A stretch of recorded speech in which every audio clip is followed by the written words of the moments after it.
இருக்கிறதான உன் பிரச்சனையில ஆண்டவர் கையை வைக்க போறாரு. ஒரு சத்தம் வரப்போகிறது. அது உயிர்ப்பிக்கிற சத்தம், உன்னை எழுப்புகிற சத்தம். கொஞ்சம் நல்லா தட்டி இயேசுவின் நாமத்தினால. ரீபாலா கந்தாரா சாமாலா ரபா, இயேசுவின் நாமத்தினால சொல்லுகிறேன்.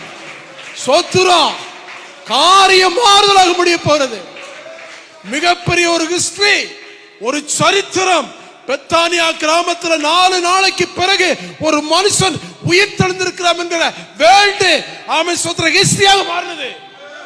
உலக சரித்திரத்தில் முதலாக எழுதப்பட்டதுதான் லாசரு என்கிற ஒரு மனுஷன் 4 நாட்களுக்கு பிறகு உயிரோட எழும்பினார் என்று சொல்லி. இந்த டேட்டு, நாள், காலம் இதெல்லாம் பிரச்சனை இல்லை. என்னுடைய விஷனுக்கு வந்துட்டு 100 கோடியை கொடுத்தா கூட எனக்கு பத்தாது. பாருங்க, 1000 கோடியை கொடுத்தாலும் பத்தாது. நாளைக்கே செலவு பண்ணி யோசிச்சுட்டு இருப்பேன். இவ்வளவு பெரிய ஒரு விஷயம் இந்த சின்ன மண்டையில சுமந்துக்கிட்டு இருக்கிறேன். சோத்திரம், இது சாமானியமான ஊழியம் கிடையாது. ஏன்னா சாமானியமான ஒரு லோக்கல் பிராண்ட நம்ம குறித்து பேசல. ஹலோ, ஒரு கெட்டு போனதை குறித்து பேசல, அல்லது மனிதனுடைய கைகளினால் செய்யப்பட்டதை குறித்து பேசவில்லை. மனுஷன் பண்ணின ஆற்றம் குறித்து பேசல, உயிருள்ள தெய்வத்தை பேசுறோம். உயிருள்ளவர்.